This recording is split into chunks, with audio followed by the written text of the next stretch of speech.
boa noite, paz. Por favor, sentem. São todos bem-vindos em nome de Jesus. É uma alegria nós estarmos reunidos aqui, no lugar que nós chamamos de casa de Deus. Embora nós sejamos casa de Deus, mas nós somos casa de Deus quando nós nos encontramos, né? Eu sozinho em casa, eu sou o Igor, mas eu sou igreja quando eu estou junto com vocês. Isso é fundamental na nossa vida. Hoje eu estava brincando com a Bárbara, eu vou usar meu notebook aqui para pregar, né? Eu tenho algumas anotações aqui. A 12ª mensagem, então, no livro Atos dos Apóstolos. Nós estamos no capítulo de número 4, versículos 32 até o 35. Hoje, uma leitura um pouco mais curta do que normalmente nós temos feito. E eu tenho ali na projeção, então, a leitura do texto para que vocês possam acompanhar, caso não tenham a Bíblia em mãos. A versão que eu uso é a Nova Versão Internacional, como vocês já sabem, então fica mais fácil de nós nos localizarmos, até para, às vezes, dependendo da tradução que a gente usa, né? E eu não tenho absolutamente nada contra nenhuma das outras, mas às vezes tem alguma palavra, alguma expressão, e a gente optou em padronizar para que ficasse mais fácil a compreensão. O texto nos diz assim: da multidão dos que creram,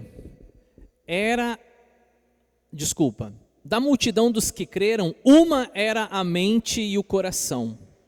Ninguém considerava unicamente sua coisa alguma que possuísse, mas compartilhavam tudo o que tinham. Com grande poder, os apóstolos continuavam a testemunhar da ressurreição do Senhor Jesus, e grandiosa graça estava sobre todos eles. Não havia pessoas necessitadas entre eles, pois os que possuíam terras ou casas as vendiam, traziam o dinheiro da venda e o colocavam aos pés dos apóstolos, que o distribuíam segundo a necessidade de cada um. Então esse é o texto que a gente tem hoje, para meditarmos, para refletirmos. E vocês vão observar que esse texto do capítulo 4, versículo 32, ele é muito semelhante ao texto do capítulo 2, versículo 42, que já foi pregado aqui, que foi aquele texto famoso que eu falei sobre a koinonia, sobre a comunhão, mas é um texto também que diz que eles perseveravam na doutrina dos apóstolos, na comunhão, no partir do pão, nas orações, dia a dia no templo, né, e que tinham tudo em comum, e essas expressões do tipo tinham tudo em comum. Bruna, vai ter que tirar o retorno para mim, está muito alto. Essas expressões do tipo tinham tudo em comum, elas precisam ser discutidas entre nós, porque às vezes há uma ideia de que a igreja, por exemplo, ela é a favor desse pensamento, por exemplo, comunista. Um dos comentaristas que eu estudei, o próprio Justo Gonzalez, que é um cubano, ele comenta esse texto e deixa bem claro que a ideia no texto aqui não é essa, né, de que todo mundo que estava na igreja primitiva tinha que trazer as suas propriedades, a sua renda e depois dividir em partes iguais para todo mundo. Não é essa a ideia do texto. E eu já vi que algumas pessoas já se valeram dessa argumentação para defenderem uma certa ideologia, né? Não sei exatamente como chamar, um princípio de economia, enfim. E é engraçado que o Justo Gonzalez, que é um cubano, ele não mora em Cuba há muitos anos, né? Saiu de Cuba há muitos anos. Só um comentário breve aqui sobre esse princípio, sobre essa ideia. O que mais que é importante nós ressaltarmos aqui? Que, mais uma vez, e eu quero de novo olhar para o texto aqui, o versículo que antecede essa sessão, ou esse bloco, essa perícope, como que vocês preferirem, ele de novo, mais uma vez, ele tem a preparação que Lucas dá para introduzir o assunto falando sobre enchimento do Espírito Santo. Se vocês olharem ali o versículo 31, depois que oraram, de orarem, a gente já estudou esse texto aqui, depois de orarem, tremeu o lugar em que estavam reunidos, todos ficaram cheios do Espírito Santo e anunciavam corajosamente a palavra de Deus. E essa ideia que a gente encontra no texto da comunhão, até a própria questão de como lidar com o dinheiro, nós vamos trabalhar essa questão hoje também aqui. A ideia, por exemplo, da pregação com poder, o ter o mesmo pensamento, um só coração e mente, dá a entender que são resultados de uma vida cheia do Espírito Santo, como a gente encontrou lá no capítulo 2, 42, porque foi logo depois da descida do Espírito Santo, e mais uma vez, e parece que é uma repetição, e há inúmeras justificativas para essa repetição de assunto, e a ideia é que Lucas ele está introduzindo um assunto maior que nós vamos encontrar mais à frente no decorrer desse texto, que é preparar o terreno. Veja, parece que olhando assim para o texto ele não precisaria de novo trazer essas informações aqui, porque ele já havia falado essas informações. Mas como ele quer fazer um paralelo entre dois personagens, ou melhor, dois tipos de personagens, que são Barnabé, de um lado, e do outro lado um casal que ficou famoso na igreja de uma maneira muito trágica, Ananias e Safira. E mais uma vez, Lucas tem essa preocupação de fazer como que uma introdução para chegar nesse assunto, e ele quer tratar esse assunto da doação, do repartir os bens por parte de Barnabé, exemplo positivo, e por parte do casal desastroso, como exemplo negativo. Mas aqui nós encontramos algumas referências muito importantes daquilo que é o ser igreja, e a gente vai olhar um pouquinho mais para frente ali. Então a gente tem um tema, né? O nosso tema maior, desde o início aqui da nossa série, é Atos, a Igreja em Ação. E aí a gente tem batido nessa tecla, tenho trabalhado essa ideia com vocês sobre o que é, primeiro, o que é ser igreja, e segundo, o que é ser igreja em ação. E uma pergunta, será que dá para ser igreja sem estar em ação? O que é ser igreja? O que é ser igreja em ação? E será que é possível ser igreja sem estar em ação? Muito interessante nós pensarmos sobre isso. Então, o tema de hoje vai ser o DNA da igreja, registrado então por Lucas, mais uma vez, né, do início ao fim do livro, que se chama Atos dos Apóstolos, e aí a gente tem um subtema ali, apenas para a nossa orientação, pilares de uma eclesiologia, e a Bruna me chamou a atenção em casa durante a semana, você tem que explicar o que é eclesiologia, né? E eu acredito que os irmãos já têm entendido que a palavra eclésia é a palavra usada para igreja. Eclesiologia é o estudo a respeito da igreja, ou ainda, quando a gente diz a nossa eclesiologia, ou seja, a nossa filosofia da maneira em que somos igreja.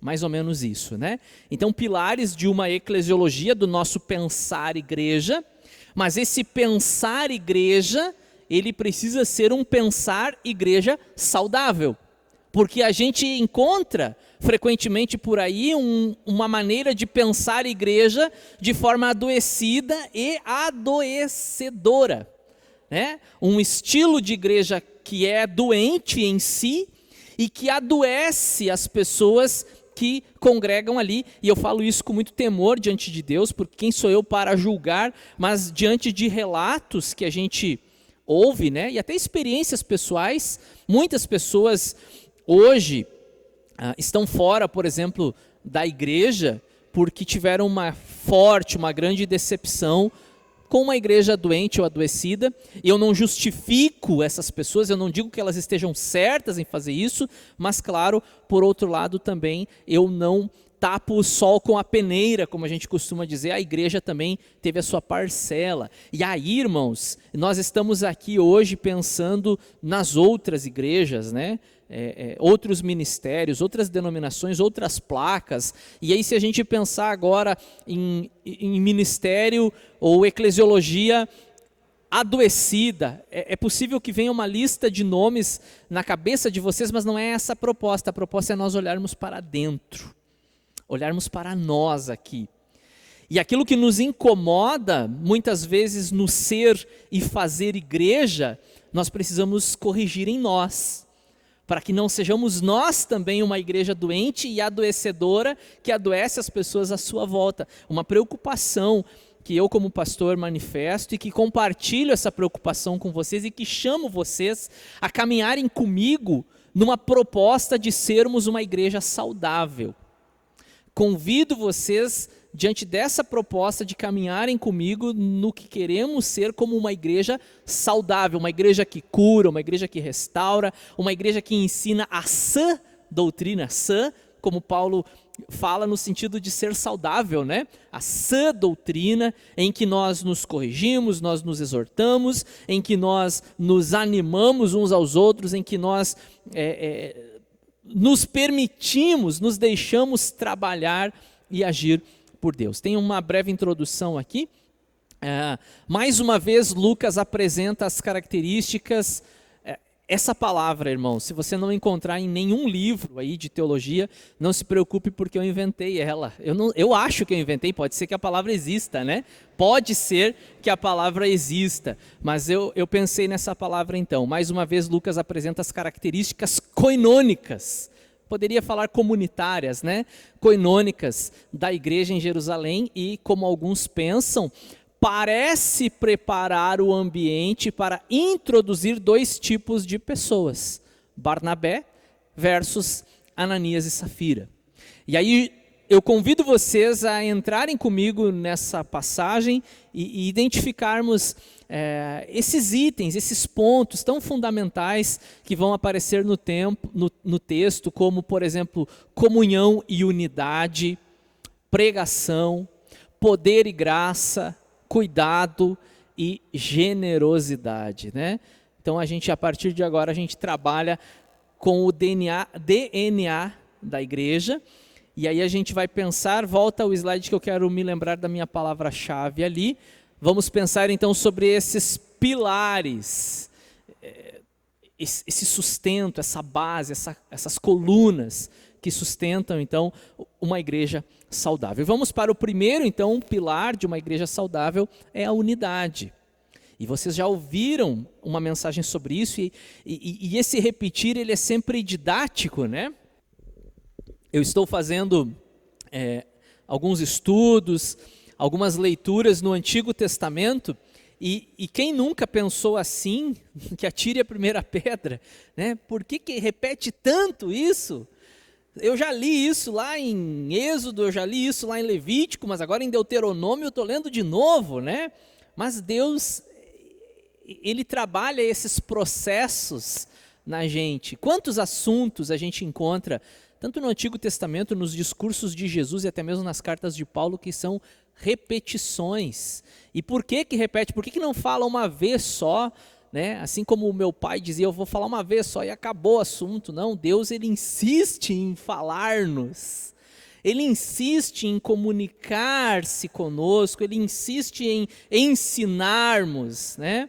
E aí a gente de novo, você pode olhar para a mensagem de hoje e pensar, de novo o pastor vai falar o mesmo assunto, mas eu não vejo problema nenhum, até porque...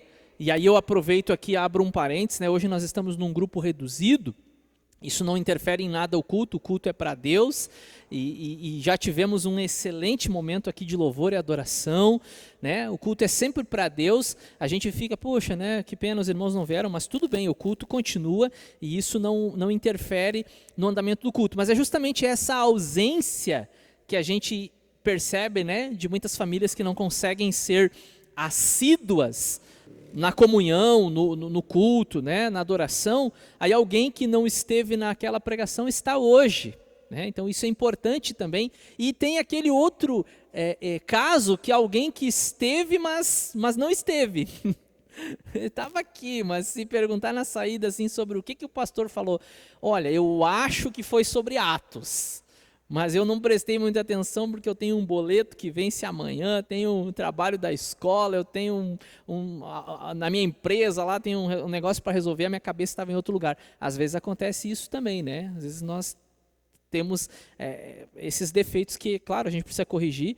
Não vamos dizer, é assim mesmo e está normal, mas de vez em quando acontece, a cabeça está fora. Então, se porventura, né, agora a cabeça de alguém está lá fora, traz essa cabeça de volta, né?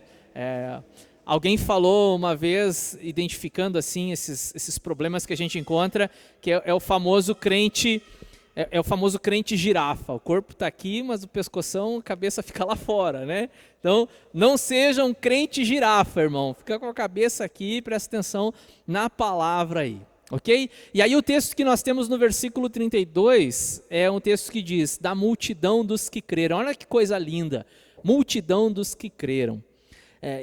Essas expressões, ainda que ela não é a frase em evidência ali no texto, mas essas expressões elas me chamam a atenção porque a igreja estava em crescimento.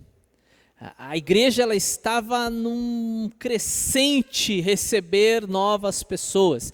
E essa não é a primeira vez, não é a última vez que Lucas vai mencionar sobre multidão, sobre crescimento, e uma coisa que eu fiquei analisando durante a semana e fazendo um paralelo, que essa palavra multidão ou multidões no plural, ela é muito frequente nos evangelhos, especialmente no próprio evangelho de Lucas, né?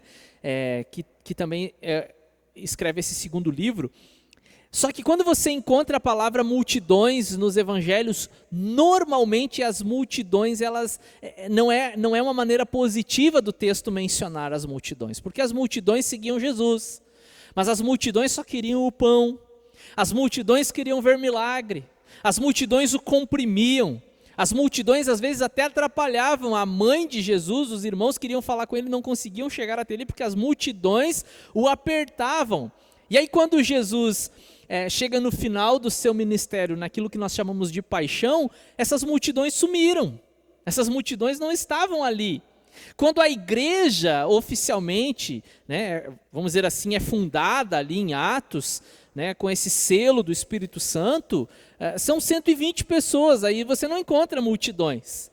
Mas agora, no livro de Atos dos Apóstolos, a expressão multidões ela é sempre positiva, porque é a multidão dos que creram, e não multidão de curiosos.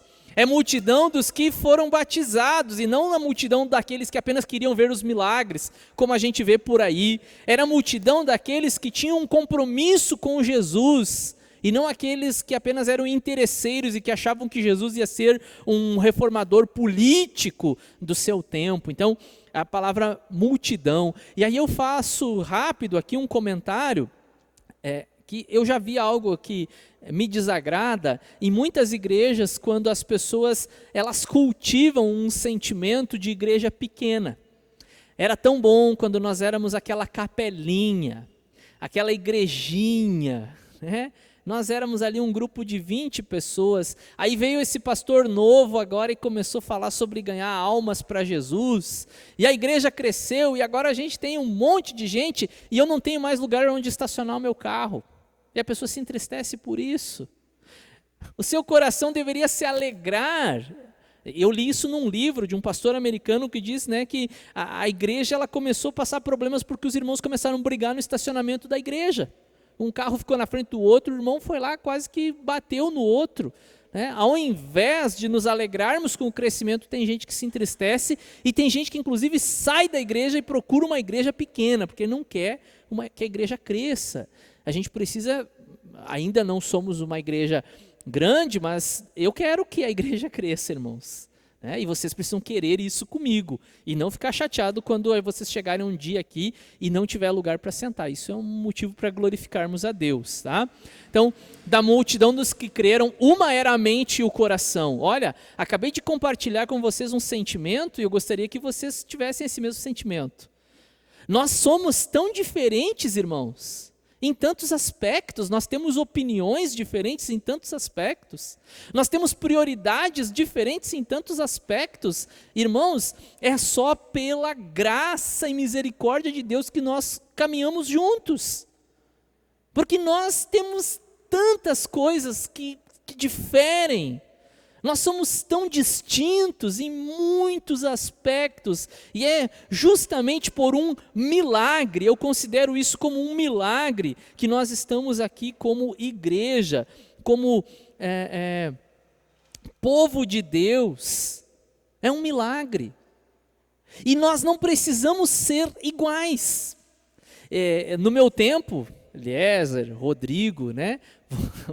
Não estou chamando vocês de velho, né? Eu estou falando de algo que os mais novos não sabem o que é. Talvez o Mike, eu não sei, o Jean lá, né? Tinha um bonequinho, eu amava aquele bonequinho, era caro pra caramba, né? E era o sonho ganhar no dia da criança o Playmobil, o Playmobil, né? E esses bonequinhos, eles eram todos iguais. E eu sempre dizia que a igreja não é uma fábrica de Playmobil ou Playmobil. Nós não nascemos, né, em grande escala, em produção em massa, né, bonitinhos. Embora muitas vezes a gente vê por aí algumas igrejas que você vê os irmãos são iguais, né? Mesmo uniformezinho de crente, mesmo cabelinho, todo mundo fala do mesmo jeito. Eu já ouvi, inclusive, como professor no seminário, muitas vezes me perguntaram, pastor, por que a nossa igreja, falando da Convenção Batista, nós somos tão diferentes? Se você visitar a Igreja Batista Independente em Sapucaia, ela é de um jeito, se você vem a São Leopoldo é de outro, se você for em Novo Hamburgo, nós temos 13 igrejas em Novo Hamburgo, são diferentes, em Canoas, né? As irmãs eram de lá, em Campo Bom, e eu acho isso maravilhoso, eu não fico triste. Aí as pessoas citam assim, se você for na Igreja da Graça, é igual em tudo que é lugar, mas claro, lá tem o Soares que ele diz é assim e ponto. E ninguém discute, e nós não somos assim.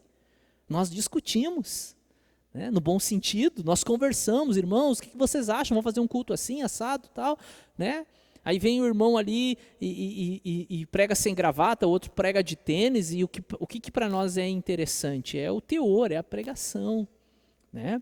Semana passada eu quase infartei, né? O Michael, eu estava na escala, quando eu vejo o Michael entrando naquela porta ali com a camiseta do Grêmio. Daí não, né? E nem do Grêmio nem do Inter, a questão é que não é o time, né? Nem do Grêmio nem do Inter, mas aí ele estava com as sacolinhas, eu vou ali no banheiro, aí apareceu bonito, eu pensei, agora sim, né? Agora sim. Tipo assim, a gente não liga muito para roupa, mas também, né? Não precisa exagerar, né? Mas aqui, irmãos, nós precisamos ter uma mesma mente, um mesmo coração. Diante de tantas diferenças, o que nos une? O amor por Jesus, irmãos. O amor pela obra de Deus. O propósito de ganhar vidas para Cristo. O objetivo de sermos uma igreja relevante em ação. Ainda que pensemos diferentes em muitos aspectos. E eu confesso para vocês, existem alguns aspectos da vida dos irmãos que eu, Igor, gostaria de olhar assim e dizer, puxa, eu gostaria tanto que esse irmão não pensasse assim, pensasse igual a mim, né? E claro, não estou falando de questões de pecado, não é sobre isso, né? Falando sobre opiniões em tantos aspectos, gostos musicais, por exemplo, né? Os irmãos me mandam as músicas ali, pastor, horrível, irmão, horrível, não gostei dessa música, né? Gosto é gosto, né? Fazer o quê? Mas existe algo maior que nos une, que é louvar a Deus, não é? Que pode ser a sertaneja, pode ser worship, pode ser corinho antigo, né? O Eliezer hoje nos presenteou com aquele vídeo do Maurão lá no grupo. Mas o que nós temos em comum? Louvor a Deus. E nós temos que focar naquilo que é comum. E aí nessas questões, nós temos que investir o nosso tempo, a nossa energia, né? Uma era a mente e o coração. Ninguém considerava unicamente sua coisa alguma, sobre isso eu vou falar um pouquinho mais adiante no último pilar. Eu tenho um texto ali que é justamente um texto, irmãos, de uma carta que nós estamos estudando aqui toda sexta-feira e que eu estou lamentando profundamente que no mês de setembro estou impossibilitado de estar aqui na sexta-feira devido às minhas aulas, mas eu sei que os irmãos têm conduzido os estudos bíblicos aqui. Nós temos analisado as cartas de Paulo aos Coríntios. E a igreja em Corinto, ela era uma igreja dividida, mas ela era dividida por questões assim que não eram importantes, e ela estava beirando o abismo daquele ponto de ser uma igreja adoecida e adoecedora, né? E aí Paulo escreve para os irmãos em Corinto: irmãos, olha só, quando o camarada chega a dizer, irmão, em nome de Jesus, irmão, eu te peço, é porque a coisa está já, né, num patamar aí, quase que fora do controle. Irmãos, em nome de nosso Senhor Jesus Cristo, suplico a todos vocês que concordem uns com os outros no que falam, para que não haja divisões entre vocês, e sim que todos estejam unidos num só pensamento e num só parecer. Que desafio, hein, irmãos? Que desafio. E de novo eu repito, eu não quero construir, né, uma igreja onde nós somos bonequinhos todos iguais, temos as nossas diferenças, mas existem pontos que são determinantes para que sejamos unidos na mesma causa. Eu sempre exemplifico as questões escatológicas, né? A escatologia, ela dividiu a igreja, né, Eliezer? Os irmãos, eles não se suportam pelo simples fato de que uns acreditam que passam na tribulação e outros acreditam que não passam. E por que eu vou odiar o Michael por ele ser amilenista, por ele não acreditar no milênio literal? O que nos une? Jesus volta, e o crente sobe, e a igreja vai passar a eternidade com Jesus, mas a gente fica preferindo pontuar aquilo que nos separa, né? Mas nós precisamos focar naquilo que nos une. Pensemos sobre isso. O segundo pilar de uma igreja saudável, o DNA de uma igreja saudável, né, é esse poder do qual eu tenho falado semanalmente, sempre que prego, com grande poder. Olha, Lucas usa essa palavra, o dínamos, né? Algumas traduções traduziram como energia, mas eu acho que poder ainda fica melhor, né? Os irmãos pensam que é um negócio meio místico, assim, essa energia, né? Não, é o poder de Deus, aquele poder que Paulo disse que o evangelho era esse poder para salvar, para transformar uma vida, para quebrar um coração duro, para convencer do pecado, para fazer com que nós, que somos tão diferentes, mediante esse poder de Deus, nos unamos. E sabe o que Jesus fez? Jesus pegou 2 discípulos seus, que eram de partidos ou de princípios, de ideias muito diferentes, totalmente opostas, e colocou eles juntos para caminharem com Jesus. Ele chama Mateus, que é um cobrador de impostos, que é considerado um traidor da nação, e ele chama um Simão, que é zelote, que era um cara radical, que queria matar os romanos e expulsar os romanos. Ele pega esses 2 caras, um que trabalha para os romanos e outro que quer matar os romanos, e bota junto num grupo com 12, né? E agora eles precisam conviver juntos, porque agora eles têm uma razão maior para caminhar, né? Que é a missão de Jesus Cristo. Então, é o poder de Deus que faz isso nas nossas vidas, é o poder de Deus que usa o ser humano que é falho, que é pecador, que tem tantos defeitos, tantas faltas diante de Deus, mas veja como Deus usa, porque é a palavra, e eu não estou justificando aqui que os pregadores podem ser pecadores, não é sobre isso que eu estou falando, mas Deus, por conta do poder que há na palavra, através do Espírito Santo que atua na pregação do Evangelho, salva, transforma, liberta, corrige, ensina, faz com que a gente consiga se unir com um propósito maior. E aí você vai ver a palavra graça também, que aparece aqui, né? Poder e graça. Com um grande poder, os apóstolos continuavam a testemunhar da ressurreição do Senhor Jesus. Aqui está o centro da pregação apostólica: Ele ressuscitou. Ele está vivo. Nós não estamos aqui anunciando a um morto, nós estamos falando de alguém que está vivo. E é por isso que ele merece a nossa reverência, ele merece a nossa adoração, ele é digno do nosso louvor porque ele venceu a morte. Paulo trabalha esse conceito, né, que a morte foi vencida, é a morte da morte na morte de Jesus, entenderam? Vou repetir, a morte da morte na morte de Jesus. O poder da ressurreição, Paulo também fala, né, sobre o poder da sua ressurreição. E grandiosa graça estava sobre eles. A igreja era uma igreja cheia de graça. E aqui entra um ponto que é discutido. Que graça é essa? É a graça salvadora? É a graça salvadora?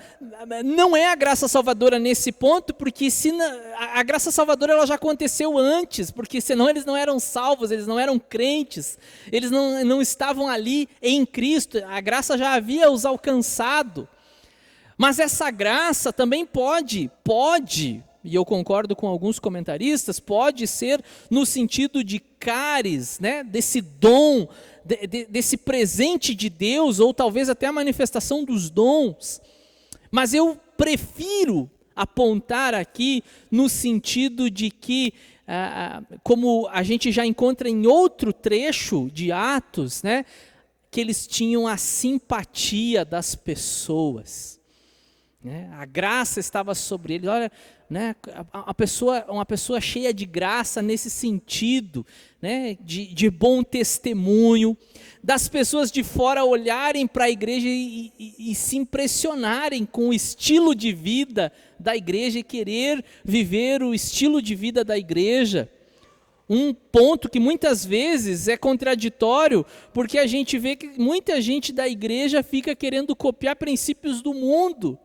Mas o texto muitas vezes nos mostra que as pessoas de fora se impressionam com a igreja. É isso que nós precisamos pensar, esse é o nosso DNA. Esse poder e graça, eu poderia ter colocado ali poder e graça, né? Fiquei só no poder, mas faz parte do nosso DNA. Que graça nós temos para compartilhar com aqueles que se achegam a nós? Que poder está no nosso meio? É o poder de Deus, é o poder do Espírito Santo. E eu tenho falado para vocês sobre as nossas reuniões de oração, seja virtual, seja na sexta-feira aqui, seja no domingo aqui. A última mensagem que preguei há 2 semanas, eu disse, olha, a nossa oração, ela não é igual à da igreja primitiva, porque a oração da igreja primitiva era uma oração que fazia tremer. E a nossa oração tem sido uma oração fraquinha, tímida, encabulada, mas a gente precisa, e eu acredito, irmãos, e eu aprendi isso na primeira igreja onde eu trabalhei, como auxiliar de um pastor, e esse pastor dizia, quando você quer muito algo no meio da igreja, pregue sobre isso. Fale sobre isso, né? Cultive, semeie, lance essa semente, né? Então eu estou convocando os irmãos a buscarem esse poder. Orem exatamente nessas palavras, nas suas casas, nos seus cultos caseiros, na sua oração pessoal, até mesmo quando você estiver aqui, Senhor, eu quero o teu poder na minha vida. Eu quero mais desse teu poder, dessa ousadia, dessa coragem. Eu quero ser um crente cheio do Espírito Santo. Eu quero dons que a Bíblia fala que são para o povo de Deus. Eu quero esses dons na minha vida. Então, busque esse poder, porque senão a gente fica como uma igreja tão pálida, tão sem significado, né? Eu não lembro se quando eu preguei aqui Atos 3, de 1 a 11, se eu falei sobre aquela história de que numa igreja romana, um grupo de seminaristas, 2 seminaristas, estava ali lustrando os utensílios de ouro e de prata da igreja, da mesa da igreja, né? Estavam ali lustrando, dando aquela limpada, aquela lustrada, e um seminarista disse assim para o outro, olha só, né? Pedro disse que eu não tenho nem ouro e nem prata, nós não podemos dizer isso, né? Hoje a nossa igreja, ela não é uma igreja que possa dizer não temos ouro nem prata, olha essa mesa cheia de ouro e prata. E aí o outro seminarista disse assim, mas a gente também não pode dizer levanta e anda. A gente agora tem o ouro e a prata, mas perdeu o levanta e anda. A gente precisa buscar isso, esse poder. Ah, Igor, quer dizer que nós vamos começar a fazer cultos de milagres e prodígios e poder? Olha, se Deus quiser curar alguém num culto nosso, qual é o problema? Nós oramos. E desculpa, eu fico lembrando de algumas coisas e eu preciso compartilhar, né? Tem uma história, saiu inclusive em um jornal, que tinha uma igreja e do outro lado da rua daquela igreja tinha uma casa de prostituição. Tá? E aí o pastor da igreja reuniu a igreja, irmãos, constrangedor, do outro lado da rua aqui, né, o meretrício, a gente vai ter que orar para fechar aquele negócio. E começaram a orar fervorosamente na igreja, fecha aquela casa de perdição. E aí um dia, por alguma razão, teve um incêndio e pegou fogo lá, acabou com o negócio lá da mulher. E a mulher sabia que a igreja orava para fechar lá. E a mulher processou a igreja por ter orado contra o negócio dela. E o pastor da igreja foi levado, né, diante do juiz, e o juiz, olha, tá a situação. E o pastor disse assim, eu não tenho nada a ver com isso. Não temos absolutamente nada a ver. E a prostituta dizia, né, foram eles oravam para fechar. Não, nós não temos nada a ver com isso. E aí o juiz colocou lá, né, concluo então aqui pelos autos, não sei, eu não conheço essa linguagem jurídica, né, que nós temos aqui uma prostituta que crê no poder da oração e um pastor que não crê. Isso saiu num jornal, esse negócio. Se eu achar, eu mando detalhado para vocês lá. Porque a mulher estava convicta que o que aconteceu foi resultado da oração. E o pastor disse, não, nós não temos nada a ver com isso. Né? Vamos ver um texto ali, irmãos?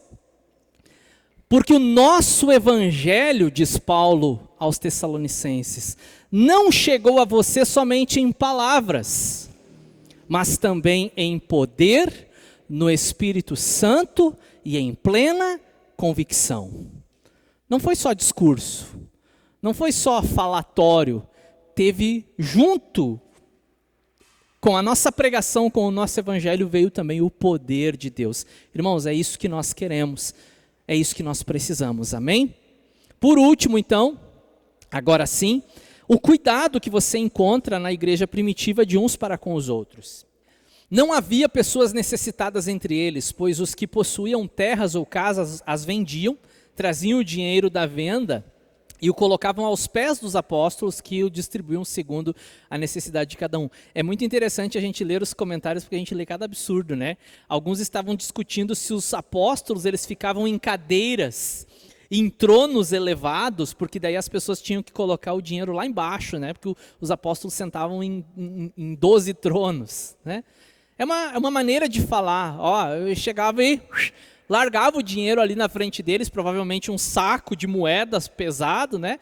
Largavam aos pés dos apóstolos e diziam, ó, tá aí, está à disposição, usem conforme vocês quiserem. Era essa a ideia. Uma outra questão que alguns comentaristas, talvez, dentro da teologia liberal, chegaram a dizer que isso aqui não acontecia. Mas que, na verdade, como Lucas, ele está dentro de uma cultura grega, e ele escreve para um possível grego, Lucas está mostrando um ideal platônico. Uma ideia, né, de que as propriedades pertenciam a todos, como, por exemplo, Pitágoras já havia falado sobre isso, e depois trabalhado também por Platão, essa ideia da república de Platão, todos terem acesso a todas as coisas, né? E, inclusive, lá no 2º século tem um texto chamado Discurso a Dioneto, que combate essa ideia grega de que tudo é de todos. E no Discurso a Dioneto, o autor, que é anônimo, diz assim, nós compartilhamos a nossa mesa, mas não compartilhamos a nossa cama. Porque esse era um princípio grego, né? Tipo, a mulher não era de ninguém, cada um podia chegar e pegar. Olha como as coisas, a gente pensa que essas coisas são de agora, já tem princípios daquela época, né? Então, esse texto chamado Discurso a Dioneto diz, nós compartilhamos o que tem na mesa, mas não compartilhamos a nossa cama, né? Porque há um zelo pelo matrimônio, como a palavra do Senhor nos mostra. Então, De fato, irmãos, isso aqui aconteceu, não é essa ideia do comentarista, que isso era só uma maneira de mostrar para o mundo grego, né, que aquele ideal platônico, ele é uma realidade na eternidade de Cristo. Não, ele foi real, ele aconteceu. E outros detalhes que a gente precisa considerar aqui, esse texto, ele não diz que havia uma obrigatoriedade de venda de propriedade e entrega. O texto não diz, o texto nos mostra do início ao fim que havia uma voluntariedade do povo de Deus. Tanto que, eu já vou adiantando um pouquinho a pregação de 2 semanas, quando Ananias e Safira vendem o terreno e mentem para Pedro e para os demais apóstolos a respeito do valor do terreno, Pedro diz assim: o terreno era de vocês.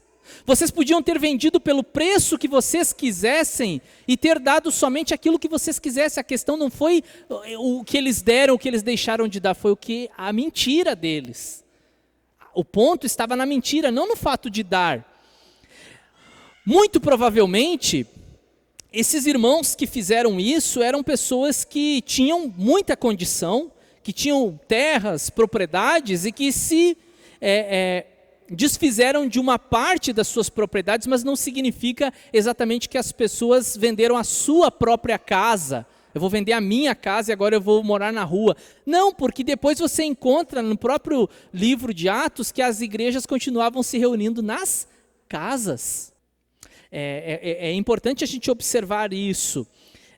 E outro detalhe, quando eles entregavam aos pés dos apóstolos, eles diziam assim, para que distribuam segundo a necessidade de cada um. Não é assim que agora a gente vai pegar a propriedade de todo mundo aqui, vamos dividir em partes iguais. Não, é ajudar aquele que tem necessidade.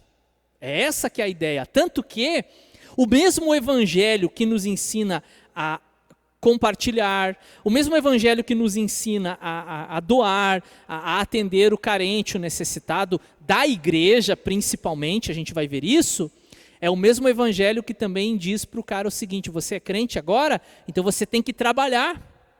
Não é essa ideia de ficar recebendo, né, mamando, como a gente costuma dizer. Não, você precisou de um socorro, nós estamos aqui para que esse dinheiro seja aplicado conforme a necessidade.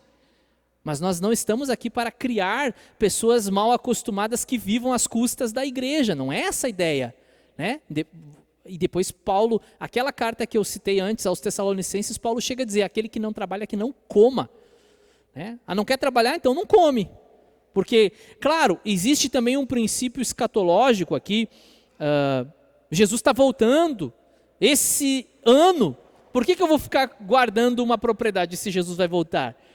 Claro que Jesus não disse: olha, eu estou voltando ano que vem e vocês têm que vender tudo. Né? O vender tudo de Jesus, ele foi algumas vezes, né, exemplos pontuais, como o jovem rico. Né? O próprio Zaqueu, Jesus não mandou ele vender nada, ele quis voluntariamente se desfazer ou restituir aquilo que ele havia roubado, né? Pego de outras pessoas. Então é muito interessante. Agora, qual que é a lição para nós aqui? Né? Eu sei que tem gente ali apertado no banco. O pastor vai dizer que a gente tem que vender a nossa casa, o nosso carro. Onde é que ele quer chegar com isso? Né? Eu quero chegar onde o texto chega, o valor da nossa generosidade como cristãos. Como que nós lidamos com o dinheiro, com os recursos. Na época de Jesus, dos apóstolos, não havia um trabalho social, por exemplo, com viúvas e órfãos. A igreja acolheu essas pessoas, mas a igreja sempre deixou claro, se tem parente, o parente tem que se responsabilizar pela viúva. Não é que agora ela é problema da igreja. Se ela não tem uma renda, nós vamos atender a nossa irmã. Mas se ela tem filhos, os filhos têm que se responsabilizar pela mãe, né? E assim outros casos. Vamos olhar um texto ali, que eu acho bastante significativo, que é o último capítulo aos Gálatas, quando Paulo diz que a gente deve fazer o bem a todos, à medida do possível, né? Ok. Portanto, enquanto temos oportunidade, façamos o bem a todos, especialmente aos da família da fé. A gente tem feito, irmãos, uma igreja pequena, temos feito pouco, né? A gente ajuda aí com cesta básica entre 2, 3 famílias todo mês, de vez em quando aí um socorro com um gás, alguma coisa assim. E eu também tendo esse cuidado para não deixar pessoas mal acostumadas, né? A gente vai ajudar, mas tem que trabalhar essas questões, porque senão as pessoas elas ficam, né, só querendo receber. Mas graças a Deus a gente tem ajudado. E esse versículo para nós, ele não é, por exemplo, uma realidade. Porque graças a Deus, irmãos, até onde eu sei, né, nós não temos ninguém da nossa família na fé que necessita do alimento, da cesta básica ou de alguma situação assim. Já tivemos situações em que nós ajudamos irmãos, mas que isso fique claro entre nós. Né? Se você é cristão, por favor, não fique sem o seu alimento para o mês, não fique sem o leite para os seus filhos. Às vezes pode ter constrangimento, mas me procure, eu não vou expor o teu nome. Olha aqui, o irmão fulano precisa de uma cesta básica. Né? Também, se nós abrirmos o coração, é uma questão de orgulho muitas vezes. Né? A gente tem que ver isso. Poxa, se eu estou precisando, eu preciso falar, mas por favor procure essa ajuda, porque nós como igreja nós precisamos saber da demanda, das necessidades. Né? Se a gente ajuda os de fora, o que nós não faríamos uns pelos outros aqui?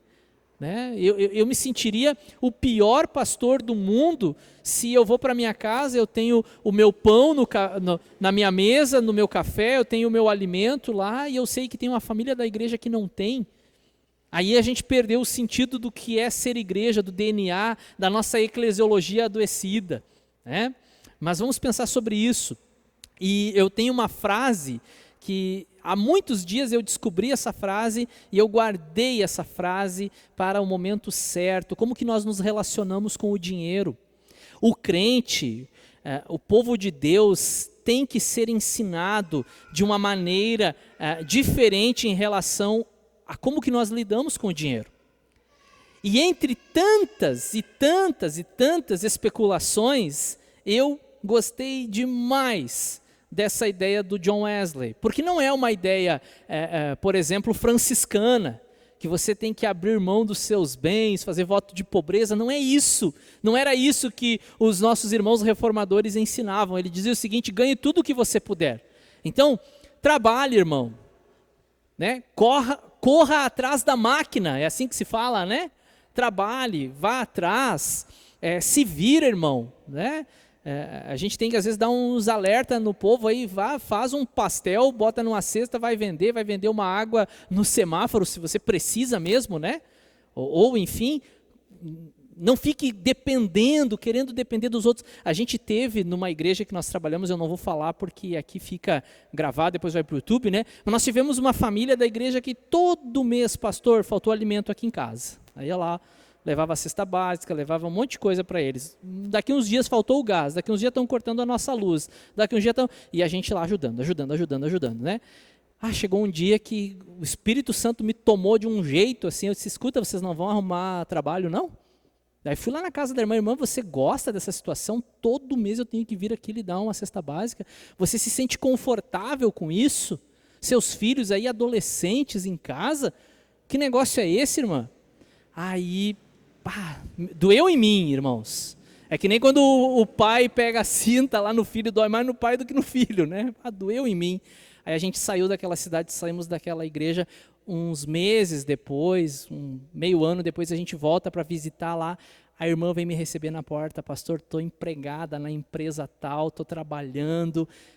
Que alegria, irmãos, que alegria, né? É isso que a gente precisa fazer, né? Então, irmãos, ganhem tudo o que vocês puderem. Trabalhem, façam cursos profissionalizantes, se candidatem a vagas, concursos, enfim, né? Hoje tem tanta possibilidade. Ganhe tudo que você puder, mas também guarde tudo que você puder. Né?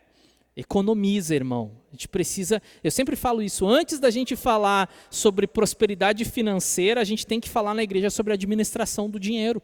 Porque o povo fica lá naquelas igrejas dando oferta e dízimo, achando que eles vão ficar ricos, mas eles não são ensinados a como lidar com o dinheiro. Então economize.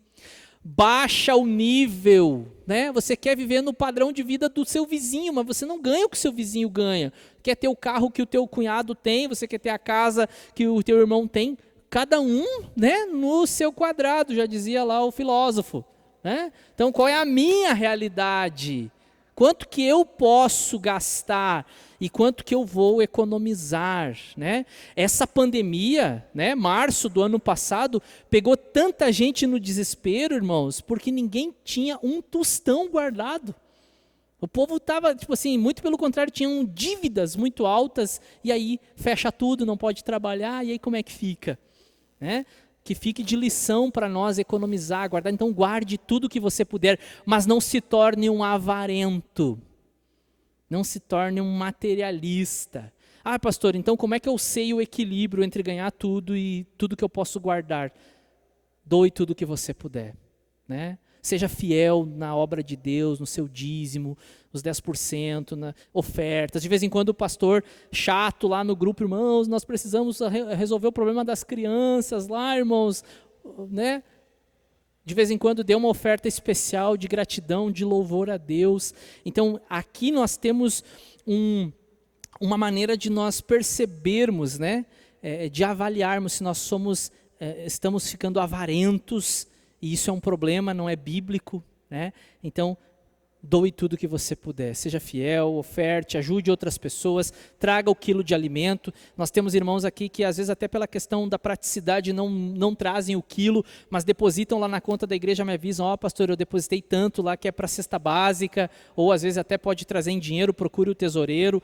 A propósito, não está aqui, ore por ele, está com conjuntivite, né, irmão Rafael, tá, gente? Então, lembrem sobre isso, tá? Pensem sobre isso e lembrem desses detalhes. Ganhe tudo o que você puder, guarde tudo o que puder e doe tudo o que puder. E aqui, irmãos, nós temos justamente o que eu li durante a semana.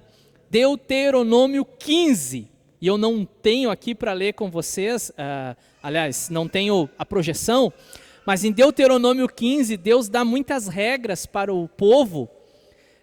Por exemplo, o perdão de dívidas. A cada 7 anos as dívidas deveriam ser perdoadas. Né? Era um modelo de sociedade anterior ao ideal frustrado de Platão. Né? E Deus diz o seguinte: façam isso para que não haja pobre entre vocês. E aí quando você olha para a história de Israel, sempre teve pobre entre eles, porque eles falharam na missão de cuidar do pobre, do necessitado, da viúva, do órfão. Existiam regras da colheita. Olha, o cantinho lá da lavoura não colha o cantinho, porque aquele cantinho lá é o necessitado que vai colher, né? Tem um ano que você tem que dar um descanso para a terra, não colha, deixa que o necessitado colha. Existiam regras e eles não cumpriram. E eu digo para vocês o seguinte, né? Quando a gente olha para Deuteronômio 15 e vê que Israel falhou, aí você vê a igreja e o texto de Lucas diz que não havia necessitados entre eles. A igreja cumpriu.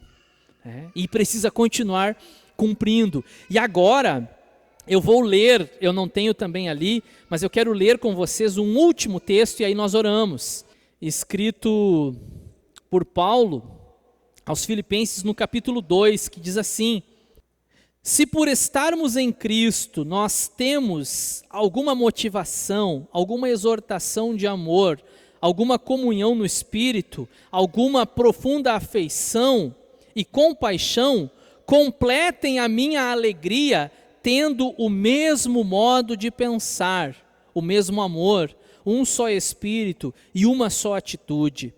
Nada façam por ambição egoísta ou por vaidade, mas humildemente considerem os outros superiores a si mesmos. Cada um cuide não somente dos seus interesses, mas também dos interesses dos outros. Seja a atitude de vocês a mesma de Cristo Jesus. E aí ele começa a contar qual foi a atitude de Cristo Jesus. E eu não vou ler para vocês, vocês podem ler do versículo 5 em diante, qual foi a atitude de Cristo Jesus. Abnegação, né?